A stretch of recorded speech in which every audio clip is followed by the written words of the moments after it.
సిద్దిపేట జిల్లా వంటి మామిడిలో మెదక్ ఎంపీ రఘునందన్ రావు దిష్టి బొమ్మను నీలం మంత్రివర్గీయులు దహనం చేశారు. ఇన్స్నాపూర్ మున్సిపాలిటీ పీఠం నీలం కవితకు దక్కకపోవడంతో బీసీ నీలం వర్గీయులు ఆందోళనకు దిగారు. ఎక్సాఫిషియన్ ఓటు రఘునందన్ రావు వేయకుండా బీసీలకు మోసం చేశారంటూ నినాదాలతో హోరెత్తించారు. బీసీలకు వ్యతిరేకంగా వ్యవహరించిన రఘునందన్ ను బీజేపీ నుంచి సస్పెండ్ చేయాలని నేతలు డిమాండ్ చేశారు.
అంటే మొన్న జరిగినటువంటి 16 తారీఖున జరిగినటువంటి మున్సిపల్ ఎలక్షన్లో మన ఇస్నాపూర్ మున్సిపాలిటీలో మన బీజేపీ ఎంపీ గారు రఘునందన్ రావు గారికి అక్కడ ఎక్సాఫిషియో ఓటు నమోదు చేసుకోవడం జరిగింది.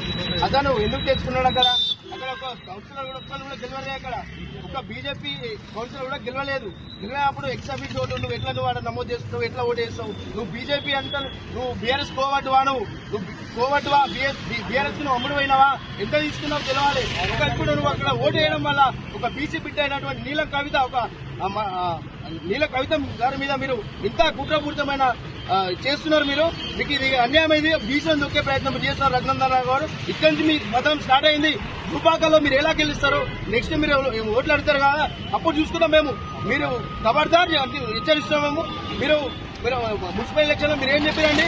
మీరు బీఆర్ఎస్ మైపాల్ రెడ్డి గారు నువ్వు ఆ పార్టీ ఈ పార్టీ ఏ పార్టీ తెలియని మైకంలో ఉన్నాడు నువ్వు అని చెప్పి నువ్వు ప్రచారం చేసినావు. అదే మొన్న 16 తారీఖున నువ్వు ఎలా ఓటేస్తావని చెప్పి నేను అడుగుతా ఉన్నాను.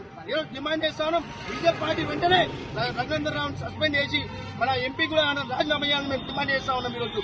అలాగే మీరు హరీష్ రావు గారు చెప్తే మీరు ఓటేస్తారా? హరీష్ రావు చెప్పినాం. ఏ హరీష్ రావు చెప్పినాను మీకు?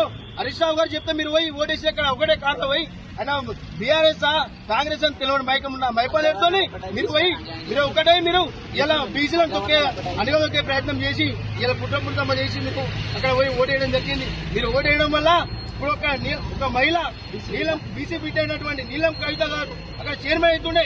మీరు చైర్మన్ అవుతుంది కాబట్టి మీరు ఓటేయడం వల్ల చైర్మన్ కోల్పోయినాం. మీరు అంతా కుట్ర చేసి బీజేపీ బీఆర్ఎస్ ఒకటై మీరు అక్కడ ఓటేసి అగ్రవర్ణ అందరూ ఒకటై బీజేపీ అన్నదొక్క చూస్తారు. బిడ్డ ఖబర్దార్.